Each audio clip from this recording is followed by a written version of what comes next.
المحشي من الأكلات اللي كل الناس بتحبها جدا ولازم تكون على سفرتنا في أي عزومة. النهاردة بقى هنعمله بخلطة سهلة قوي وهتطلع معاكم طعمها حلو جدا، خصوصا الناس اللي بتستصعب خطوات المحشي.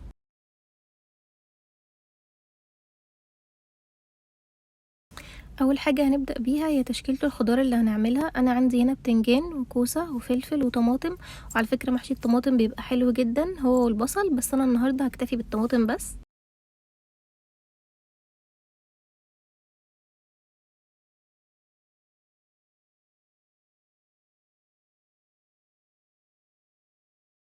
نيجي بقى للخلطة نفسها. انا عندي هنا 3 كوبايات من الرز مغسولين ومتصفيين، وعندي بصل مفروم وطماطم مفرومة، والاعشاب بقى بتاعتي شبت وبقدونس وكزبرة.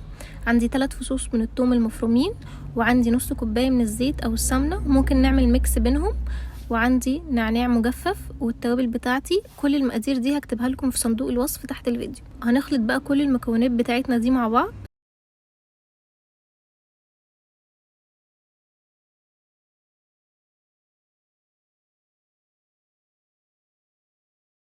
وهنقلبهم كويس جدا.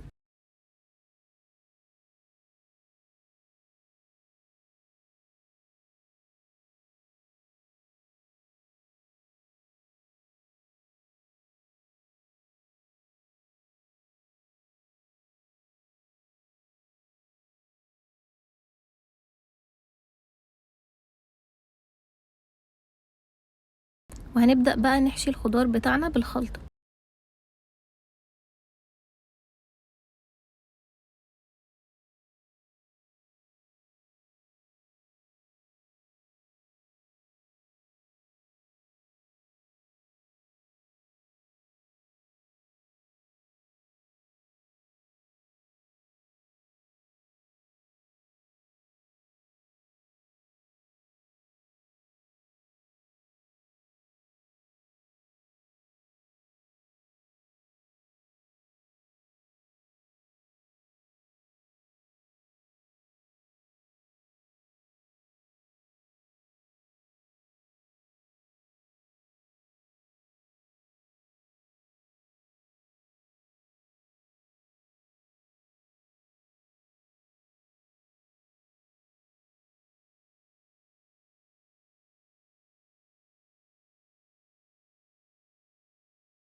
بعد ما نخلص كل كمية الخضار بتاعتنا هنرصه في صينية.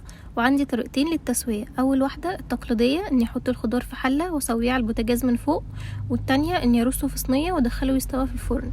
اختاروا الطريقة اللي انتوا تحبوها. بعد ما حطيته في الصينية هحط عليه كوبايتين من المية وهغطيه وادخله الفرن على درجة حرارة 220 لحد لما يغلي، وبعدين هوطي النار واسيبه يكمل تسوية. وده بقى المحشي بتاعنا بعد لما طلع من الفرن. انا سبته يتحمر شويه من الوش، ومش قادره اقول لكم بقى ريحته عامله ازاي، خطيره.